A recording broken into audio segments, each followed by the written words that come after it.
Russia's Su-57 deployment in Syria is a dangerous farce. Late in the evening on February 21, 2018, a photograph appeared on social media purportedly showing two Russian Sukhoi T-50 prototype stealth fighters, also known as PAK-FAs or Su-57s, in the sky over Hamam Air Base in western Syria.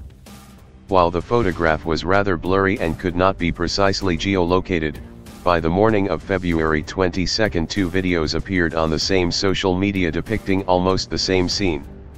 A pair of T-50s escorted by an Su-35 interceptor. The authenticity of the photo and videos is still in question. But if T-50s are in Syria, it'll be interesting to see how the Kremlin spins the deployment. Back in November 2017, Russian President Vladimir Putin ordered most of the Russian military contingent in Syria to withdraw, 2 years after Moscow intervened in the ongoing regional war.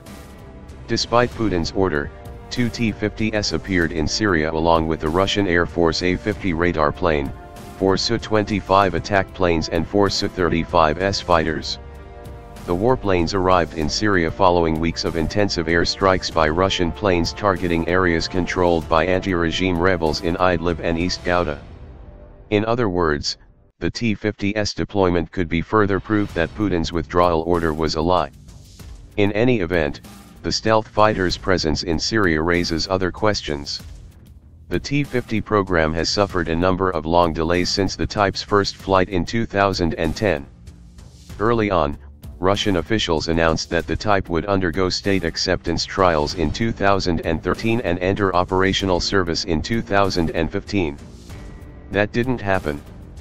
By 2013, the plan was for the T-50 to enter production in late 2016. To that end, in 2016 the Tikhomarov Scientific Research Institute of Instrument Design completed 7 An-036 radars designed for T-50s, 3 of which were installed on prototypes T-50-3, T-50-4, and T-50-5. All of these were in so-called reduced configuration, which means they had only a front-facing antenna and lacked the side-looking arrays. There has been no testing of the T-50s fire control system nor any kind of live weapons trials for the type. On the contrary, the T-50 has suffered one failure after another. Most of the first 5 prototypes have developed severe structural problems, engine breakdowns, and mishaps with cockpit glazing. India had agreed to co-finance the T-50, but well-placed Indian sources reported that the T-50's engines were unreliable, its radar inadequate and its stealth features badly engineered. Unsurprisingly, Moscow and Sukhoi failed to agree on further Indian financing. The Indians have instead asked for information from the United States regarding its F-35 stealth fighter.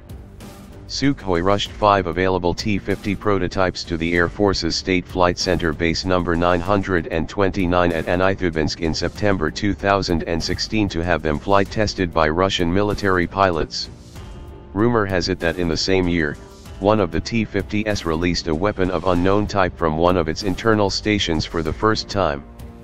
However, no testing was ever confirmed.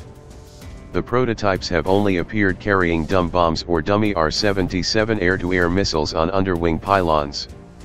In early 2017, Sukhoi launched development of an entirely new integrated avionics suite for the T-50 designated amca. The original integrated avionics suite, under development since 2004, proved insufficient. The amca suite is years away from entering service.